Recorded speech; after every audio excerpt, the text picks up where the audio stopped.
La poussière était une chose vivante. Elle s'infiltrait dans les poumons à chaque respiration, un rappel constant de la fragilité de toute chose dans cette terre aride. Pour Élise, elle était devenue la saveur même du chagrin. Le vent, un loup hurlant sans cesse, arrachait les larmes de ses yeux avant même qu'elle ne puisse geler sur ses joues. Cela faisait 3 mois que Pierre était parti, emporté par la fièvre qui avait balayé leur modeste concession, la laissant seule avec une hache émoussée, une maigre réserve de farine et le silence assourdissant des montagnes rocheuses. Sa seule robe de laine, usée jusqu'à la corde, avait finalement cédé lors d'une corvée de bois, déchirée du col à l'ourlet par une branche récalcitrante. Par nécessité, et non par défi, elle avait enfilé le pantalon de travail de son défunt mari. Le serge rêche frottait sa peau, trop large à la taille, maintenue par une cordelette, mais il la protégeait du froid mordant et des épines. C'était un acte de survie, rien de plus. Mais dans la petite communauté de Providence, la survie d'une femme avait moins d'importance que les apparences de la piété. Le frère Jacobs, un homme dont le visage était aussi dur et stérile que la terre qu'il prêchait, l'avait vu. Ses yeux, 2 éclats de silex dans un visage buriné, s'étaient posés sur elle alors qu'elle transportait une brassée de bois. Il n'avait pas vu une veuve luttant pour ne pas mourir de froid. Il avait vu une abomination, une insulte à l'ordre divin. Et maintenant, elle se tenait sur une estrade improvisée au centre de la ville, les mains liées lâchement devant elle, le vent glacial fouettant les jambes de son pantalon. La communauté entière était rassemblée, leur visage un masque de curiosité morbide, de peur et d'une justice autosatisfaite.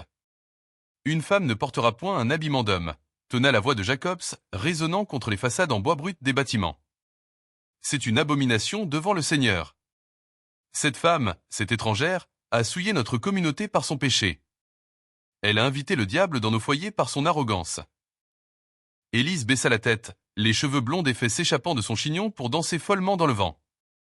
Elle sentait le poids de chaque regard sur elle, une pression physique qui menaçait de la briser. Elle n'était pas arrogante. Elle était terrifiée. La solitude était un mal en soi, mais cette humiliation publique était un poison qui s'infiltrait dans son âme. Elle avait tout perdu, son mari, sa maison, son pays. Il ne lui restait que sa dignité, et ils étaient en train de la lui arracher, lambeau par lambeau. Elle est sans mari, sans protecteur, continua Jacobs, sa voix suintant d'une fausse compassion. Elle est un fardeau et une corruption. Mais la miséricorde exige que nous lui donnions une chance de racheter son âme par le labeur. Sa dette envers cette communauté, pour la nourriture et l'abri qu'elle a reçu, sera payée. Qui prendra cette âme perdue à son service? Qui offrira un prix pour ses mains, afin qu'elle puisse apprendre l'humilité et la décence sous une direction ferme? Ce n'était pas une vente aux enchères d'esclaves, pas ouvertement. C'était pire. C'était une vente de sa servitude, un contrat forcé déguisé en acte de charité. Le forgeron, un homme corpulent à la laine fétide, fit un pas en avant, un sourire lubrique étirant ses lèvres. Je peux lui trouver du travail. J'ai besoin de quelqu'un pour actionner le soufflet et nettoyer les scories. 10 $ pour 1 an de service. Un frisson de dégoût pur parcourut Élise. Elle connaissait le regard du forgeron. Elle l'avait senti sur elle plus d'une fois au magasin général. La peur, froide et aiguë, lui serra la gorge. Une autre voix s'éleva, celle de la femme de l'aubergiste. 20 $. Elle pourra faire la lessive et vider les pots de chambre. Un travail honnête pour une femme. Le mot « honnête » était une gifle. Chaque offre la déshumanisait un peu plus, la réduisant à une paire de mains, un corps à exploiter. Elle ferma les yeux, priant pour un miracle, pour que la terre s'ouvre et l'engloutisse. Le silence se fit soudain, un silence si profond qu'il était plus assourdissant que le sermon de Jacobs. Élise rouvrit les yeux, intriguée par ce changement soudain. Un homme se tenait au bord de la foule. Elle ne l'avait jamais vu de près, mais elle le connaissait de réputation. Silas. L'homme de la montagne. Un trappeur qui vivait seul dans les hauteurs, ne descendant en ville que quelques fois par an pour vendre ses pots et acheter des provisions. On disait de lui qu'il était à moitié sauvage, qu'il préférait la compagnie des loups à celle des hommes. Il était grand, bâti comme les pins qui peuplaient ces montagnes, avec une barbe épaisse et des cheveux longs qui tombaient sur le col de sa veste en peau de daim. Ses yeux, cependant, étaient ce qui retenait l'attention. Ils étaient d'un gris clair, comme un ciel d'hiver avant la neige, et il semblait tout voir, tout comprendre, sans jamais rien révéler. Il s'avança, ses pas lents et délibérés ne faisant aucun bruit dans la poussière. La foule s'écarta devant lui comme l'eau devant la proue d'un navire. Il ne regarda personne d'autre qu'Élise, puis son regard se déplaça vers Jacobs. Il ne dit rien. Il sortit une petite bourse en cuir de sa ceinture, la dénoua et versa son contenu sur le dessus d'un tonneau qui servait de pupitre à Jacobs. Ce n'étaient pas des pièces. C'était de la poussière d'or, une quantité qui fit halter plusieurs personnes dans l'assemblée. À côté, il déposa une pile de peaux de castor magnifiquement tannées, valant une petite fortune. Jacobs regarda le paiement, les yeux écarquillés par la cupidité, avant de retrouver sa contenance. C'est une offre généreuse, mon frère. Pour combien de temps de service? Le regard de Silas ne quitta pas le prêcheur. Sa voix, quand il parla enfin, était basse, un grondement profond qui semblait venir de la terre elle-même. Elle était calme, mais chargée d'une autorité que personne n'osa contester. Ce n'est pas pour son service. C'est pour sa liberté. Et pour que vous la laissiez tranquille. Il fit une pause, ses yeux gris se posant de nouveau sur Élise, sur le pantalon qu'elle portait, non pas avec jugement, mais avec une sorte de compréhension neutre. Puis il ajouta, les mots tombant comme des pierres dans le silence. Elle peut porter ce qu'elle veut avec moi. Personne ne bougea. Personne n'osa respirer. La déclaration était si simple, si directe, qu'elle désarmait toute la rhétorique enflammée de Jacobs. C'était un défi, non seulement à l'autorité du prêcheur, mais à l'hypocrisie de la ville entière. Silas se tourna vers Élise. Il ne lui tendit pas la main, ne lui offrit aucun geste de pitié. Il se contenta de hocher la tête, une invitation silencieuse. Puis, avec un couteau qu'il sembla matérialiser de nulle part, il s'approcha et trancha les cordes qui liaient ses poignets. Le contact de l'acier froid contre sa peau fut moins un choc qu'une promesse. Sans un mot de plus, il se retourna et commença à marcher, s'attendant manifestement à ce qu'elle le suive. Après une seconde d'hésitation, son cœur battant un rythme sauvage de peur et d'un espoir ténu, elle le suivit. Elle quitta l'estrade, traversa la foule silencieuse et hostile, le dos droit, les yeux fixés sur la silhouette large de l'homme qui venait de lui acheter bien plus que sa liberté. Il lui avait rendu un morceau de son humanité. Le trajet jusqu'à sa cabane fut une épreuve silencieuse. Ils quittèrent les rues poussiéreuses de Providence et s'enfoncèrent dans la forêt, suivant un sentier à peine visible que lui seul semblait connaître. Le soleil filtrait à travers la canopée dense des pins, créant des motifs de lumière et d'ombre dansant sur le sol jonché d'aiguilles. Élise marchait quelques pas derrière lui, observant son allure régulière, la façon dont il se déplaçait dans ce monde sauvage avec une aisance qui la laissait à la fois admirative et intimidée. Il ne se retourna pas une seule fois pour vérifier si elle le suivait, comme s'il ne doutait pas un instant qu'elle le ferait. Et il avait raison. Où d'autres seraient-elles allées? Chaque craquement de branches sous ses pieds, chaque bruissement dans les sous-bois la faisait sursauter. Ses pensées étaient un tourbillon. Qui était cet homme? Un sauveur ou un nouveau geôlier? Avait-elle échangé une cage visible contre une autre, plus isolée et potentiellement plus dangereuse? Les histoires qu'on racontait sur lui en ville lui revinrent en mémoire. Un homme violent, un renégat qui avait tourné le dos à Dieu et à la société.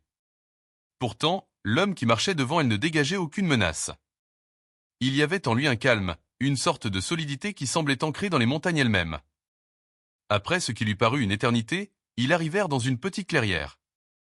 La cabane était là, nichée contre une paroi rocheuse, construite en rondins sombres et robustes, avec un filet de fumée s'échappant paresseusement de la cheminée en pierre.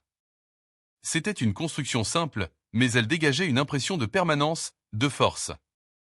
Un petit potager était aménagé sur le côté, les plans soigneusement entretenus. Un tas de bois de chauffage, fendu avec une précision méticuleuse, était empilé contre le mur. Tout dans cet endroit parlait d'ordre et de compétence, pas de la sauvagerie qu'on lui prêtait.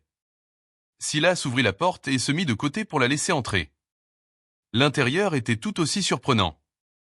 Une seule grande pièce, impeccablement propre. Un grand lit de camp couvert de fourrure occupait un coin, une cheminée en pierre dominait le mur opposé, avec une marmite suspendue au-dessus des braises rougeoyantes.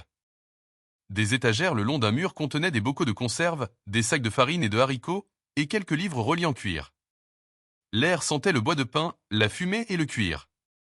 C'était l'odeur de la solitude, mais une solitude choisie, pas subie. « Asseyez-vous, dit-il, sa voix toujours aussi basse. Il lui montra une chaise simple près de la table. Il se dirigea vers la cheminée, ajouta une bûche au feu, puis remplit une écuelle en bois avec le ragoût qui mijotait dans la marmite. Il la posa devant elle, avec un morceau de pain de maïs.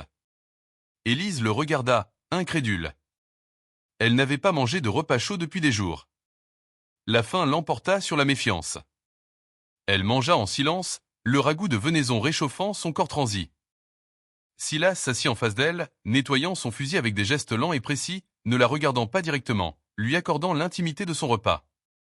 Quand elle eut fini, il parla enfin, répondant aux questions qu'elle n'osait pas poser. « Vous êtes en sécurité ici.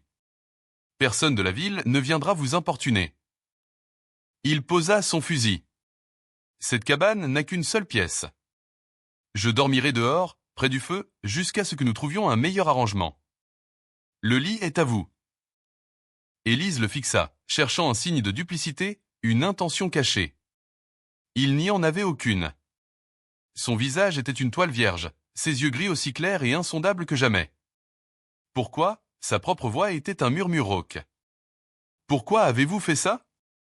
Tout cet or. Il haussa les épaules, un mouvement à peine perceptible. Je n'aime pas Jacobs. Et je n'aime pas ce qu'il vous faisait.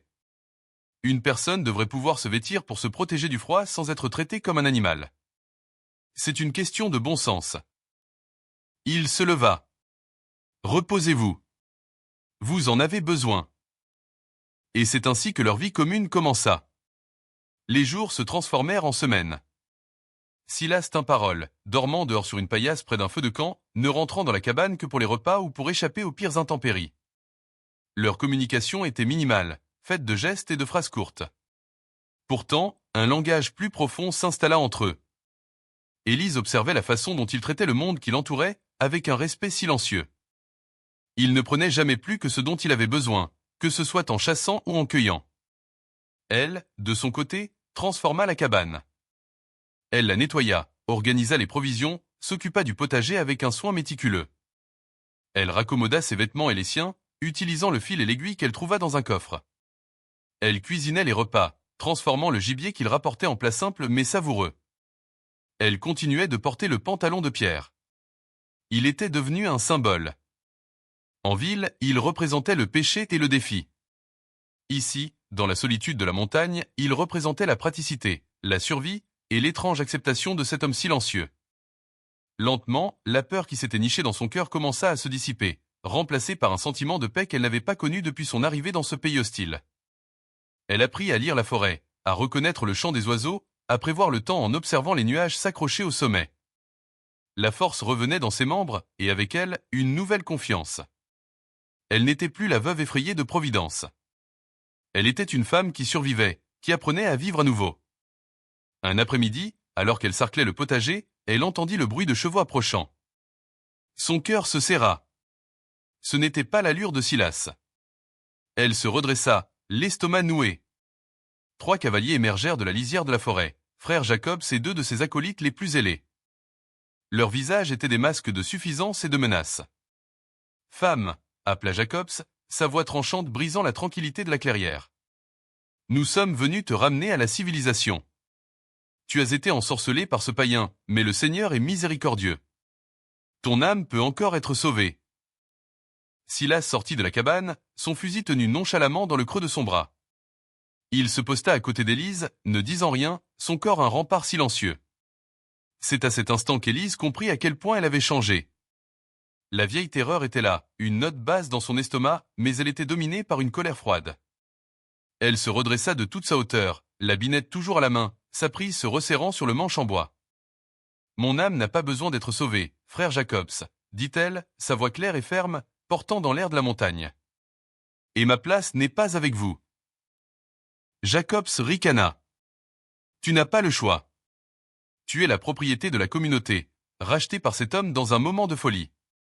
Nous venons la réclamer. »« Je ne suis la propriété de personne, » rétorqua Élise, faisant un pas en avant.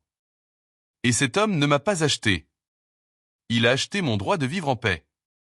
Un concept qui vous est clairement étranger. » Les hommes de Jacobs mirent la main à leurs armes, mais Silas fit un pas, et ce simple mouvement les figea. Il leva lentement son fusil, l'épaulant sans précipitation. Son regard gris était devenu aussi froid et mortel qu'un blizzard d'hiver. « Elle a dit qu'elle restait, » dit-il simplement. « C'est ma propriété. Vous êtes dessus. Partez. »« C'est la loi de Dieu, » hurla Jacobs, son visage devenant rouge de fureur. « C'est la loi de ma montagne, » répondit Silas, et le son du chien du fusil qu'il armait fut la seule ponctuation nécessaire. Les hommes se regardèrent, l'arrogance s'évaporant de leur visage. Ils connaissaient la réputation de Silas en tant que tireur. Ils voyaient la détermination d'Élise, non plus une victime tremblante, mais une femme prête à se battre. Il n'y avait rien à gagner ici, et tout à perdre. En maugréant des menaces et des prophéties de damnation, Jacob se fit faire demi-tour à son cheval, ses acolytes lui emboîtant le pas. Ils disparurent dans la forêt, laissant derrière eux un silence vibrant. Élise ne réalisa qu'elle tremblait que lorsque le danger fut passé. Elle regarda Silas, qui abaissait son fusil. Leurs regards se croisèrent, et pour la première fois, elle vit quelque chose de plus que le calme dans ses yeux. C'était du respect. Peut-être même de la fierté. « Vous n'avez pas eu peur », dit-il. Ce n'était pas une question. Si, admit-elle. Mais j'étais plus en colère. Un coin de sa bouche se souleva, l'ombre d'un sourire. La colère est un bon feu. Elle réchauffe. Cette nuit-là, alors qu'il se préparait à sortir pour dormir près du feu, elle l'arrêta. Silas. Il se tourna. Restez. La nuit est froide. Il y a assez de place. Il la regarda longuement, puis hocha la tête et alla s'asseoir sur la chaise près de la cheminée, veillant sur le feu. Il ne prit pas le lit. Il ne demanda rien. Mais il resta. Et dans le silence partagé de la cabane, sous le regard des montagnes immuables, Élise sut qu'elle avait enfin trouvé un foyer. Ce n'était pas dans les murs de la cabane, ni même dans la protection de cet homme silencieux. C'était en elle-même, dans la force qu'elle avait découverte en enfilant un simple pantalon, une force qui lui permettait de se tenir debout, libre, face au monde. Et elle savait, avec une certitude tranquille, qu'elle ne porterait plus jamais de robe.